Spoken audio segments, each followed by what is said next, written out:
अच्छा, हर बैंक में ना एक तरह का गार्डियन होता है। उसका काम बस ये पक्का करना कि सब कुछ नियमों के दायरे में रहे। और ये पद इतना ज्यादा जरूरी है कि इसे भारत के सेंट्रल बैंक आरबीआई ने खुद बनाया है और सबके लिए एक जैसा कर दिया है। तो आज हम इसी छिपे हुए संरक्षक की कहानी को समझेंगे। तो जरा सोचिए, किसी बैंक में वो सबसे पावरफुल इंसान कौन है जिसके बारे में ज्यादातर लोगों ने कभी सुना भी नहीं होगा? देखिए, ये कोई सीईओ या चेयरमैन तो बिल्कुल नहीं है। इसका जवाब शायद आपको हैरान कर दे, और ये हमारी पूरी बैंकिंग प्रणाली की सुरक्षा से सीधे जुड़ा है। चलिए थोड़ा पीछे चलते हैं, 2020 से पहले के टाइम में। उस समय बैंकिंग नियमों को फॉलो करने का कोई एक सेट तरीका नहीं था। मतलब हर बैंक अपने अपने हिसाब से काम कर रहा था। आप कह सकते हैं कि एक तरह का वाइल्ड वेस्ट जैसा माहौल था। नियम तो थे, पर उन्हें लागू करने का तरीका हर बैंक का अपना अलग था। और देखिए, ये सिर्फ कहने की बात नहीं है। आरबीआई ने खुद इस प्रॉब्लम को माना था। अपने 2020 के सर्कुलर में उन्होंने साफ साफ कहा कि बैंकों की इन अलग अलग तरीकों की वजह से सिस्टम में बड़ा रिस्क पैदा हो रहा था। जरा सोचिए, एक ही नियम को कोई बैंक बहुत सख्ती से मान रहा है और कोई बिल्कुल ढीले ढाले तरीके से।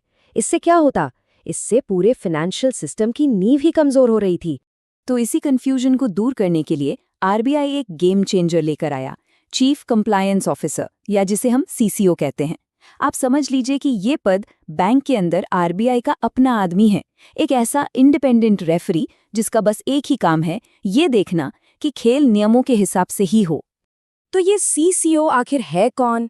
एकदम सिंपल भाषा में समझें तो ये बैंक का एक बहुत सीनियर ऑफिसर है जिसका सिर्फ एक काम है, बैंक को किसी भी तरह के नियम तोड़ने से बचाना।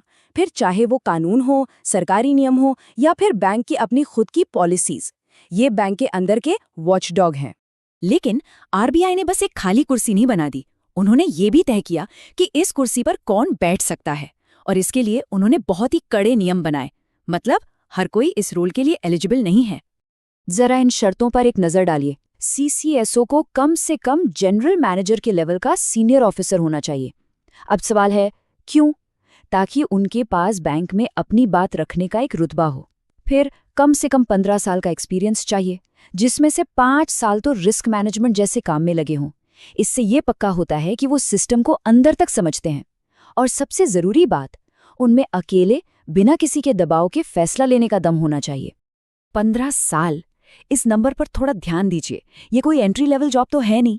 आरबीआई ये पक्का करना चाहता है कि इस कुर्सी पर जो भी बैठे वो बैंकिंग के हर दांव पेच को बहुत अच्छी तरह समझता हो।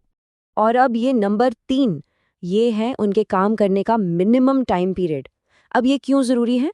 ताकि उन्हें बार बार नौकरी से निकालने का डर ना रहे। ये जो 3 साल का सेफ्टी कवर है ना, ये उन्हें एक स्टेबिलिटी देता है, ताकि वो बिना किसी प्रेशर के निडर होकर अपना काम कर सकें।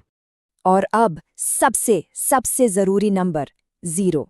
एक सीसीओ को 0 बिजनेस टारगेट दिए जाते हैं।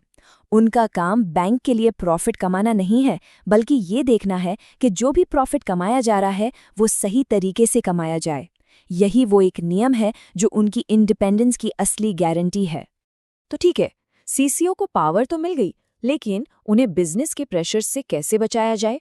यहीं पर आरबीआई की स्वतंत्रता की ढाल काम आती है।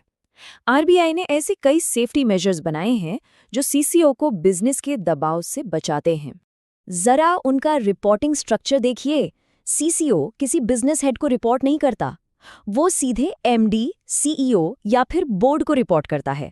ये एक तरह की हॉटलाइन है जो उन्हें बीच के लोगों को बाईपास करने की पावर देती है। और इतना ही नहीं, हर 3 महीने में वो ऑडिट कमेटी से अकेले में मिलते हैं। सोचिए, एक ऐसी सीक्रेट मीटिंग जहां वो बिना किसी डर के सब कुछ बता सकते हैं। आरबीआई का एक और बड़ा नियम है डुअल हैटिंग पर रोक। इसका सीधा सा मतलब ये है कि सीसीओ सिर्फ सीसीओ का ही काम करेगा। उन्हें कोई ऐसी दूसरी जिम्मेदारी नहीं दी जा सकती जहां पैसा कमाने का प्रेशर हो, क्योंकि इससे क्या होगा? Conflict of interest.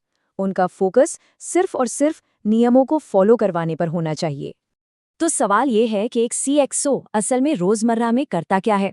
चलिए उनके मेन काम और जिम्मेदारियों पर एक नजर डालते हैं, जो एक तरह से उनकी रूल बुक है। वैसे तो उनकी जिम्मेदारियों की लिस्ट काफी लंबी है, लेकिन इसे हम 3 हिस्सों में देख सकते हैं। पहला, वो एक एडवाइजर हैं जो बोर्ड को नए नए नियमों के बारे में बताते हैं। दूसरा, वो एक जासूस की तरह हैं जो पूरे बैंक में ये देखते हैं कि नियमों को ठीक से फॉलो किया जा रहा है या नहीं। और तीसरा, वो एक रिपोर्टर हैं जो किसी भी बड़ी गड़बड़ी की खबर सीधे टॉप मैनेजमेंट तक पहुंचाते हैं। तो सवाल ये उठता है कि आखिर एक ऑफिसर का रोल इतना जरूरी क्यों है।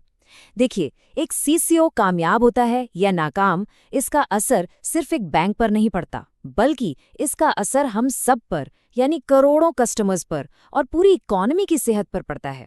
आरबीआई ये भी साफ करता है कि सीसीओ अकेले ही जिम्मेदार नहीं है। नियमों को फॉलो करवाने की जो आखिरी जिम्मेदारी है वो बैंक के बोर्ड ऑफ डायरेक्टर्स की है। मतलब असली जवाबदेही तो टॉप पर बैठे लोगों की है।